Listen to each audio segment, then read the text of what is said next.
What did you see in him in Cal that limited Auburn's offense that maybe he didn't do against Samford? I know opponent is way different. I get all of that, Harp. But there had to be some things he did a little bit better against Samford that he struggled with against Cal, because other than 2 forced interceptions, he put up some really good numbers against Samford. Oh, he ran the ball. He showed more athleticism than I thought he had. I thought he was a willing runner early in the year, but now I saw he's a kind of a vital and scary runner when he gets it going. And so that was a really big move for me. I thought the other biggest difference was Samford really didn't have any guys defenders over the top. I thought Thorne did a really good job. Payton Thorne did a really good job of just really giving his wide receivers a chance to make a play. I thought all of his receivers they're light years better than at any point they were last year, number one. So you got guys on the outside that can actually make a play, that can actually catch the ball and get deep and beat guys over the top of the defense. And I thought Payton Thorne did a good job of giving his receivers a chance.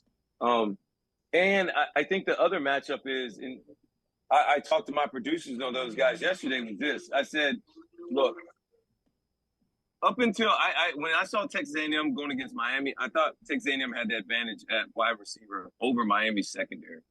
And what I find out, once you play the game, you really find out. And Miami had the advantage in that category of their wide receivers over Texas A&M's defensive backs. So after seeing that, Auburn's got a chance. Auburn's wide receivers are pretty good. And so they have a chance to be more vital to this winning this game over Texas A&M's defensive backs than I initially thought at the beginning of the year. And I think that gives them a chance. Also, Auburn's defense has been very opportunistic lately, continue to cause interceptions, forcing turnovers. And if they get 2 turnovers, this game looks completely different for Auburn going in Auburn's direction. And we already know how this but how these games have gone between Texas A&M and Auburn in the past. So they have a history of some different games and away teams having a lot more success most of the times than in college situations. So it should be a really good game. If Auburn causes Texas A&M to turn the football over, Auburn's going to win this game, though. I could totally see that happening. Texas A&M is not that much better than where Auburn is right now under Hugh Freeze, where they're so much better prepared, so much better coached. They're so much more competitive on both sides of the football.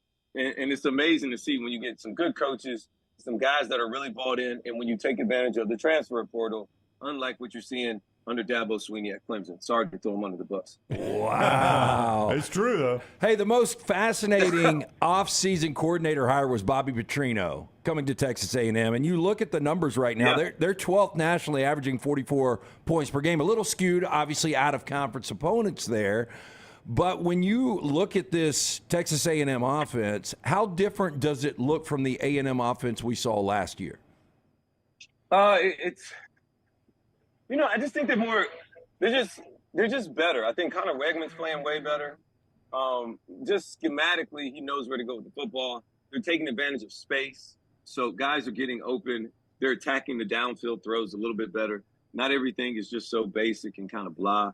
They're actually really doing they're just better. I can't really break it down schematically whether they're doing this or they're doing that.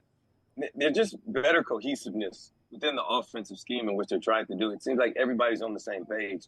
And when they make a mistake, you know where it stands out at, and they're able to easily fix those things. I think Bobby Petrino is a huge hire. I think it was a moment of desperation for Jimbo, and I think it paid off, honestly. They look better. I had them in my top 5 power rankings in the SEC this past week, and trust me, guys, it didn't feel good. It felt like taking cough medicine or something. There's no way anybody should trust anything that Texas A&M's offering, because the moment you start to believe is the moment they let you down. It's like junior high girlfriend syndrome. Actually, junior high boyfriend syndrome. Junior high boyfriend syndrome. Boys are way worse in junior high than women. So junior high boys, they can't do anything. They can't control anything. They can't keep their hands to themselves either. So I would say junior high boyfriend syndrome is what I would compare Texas A&M to.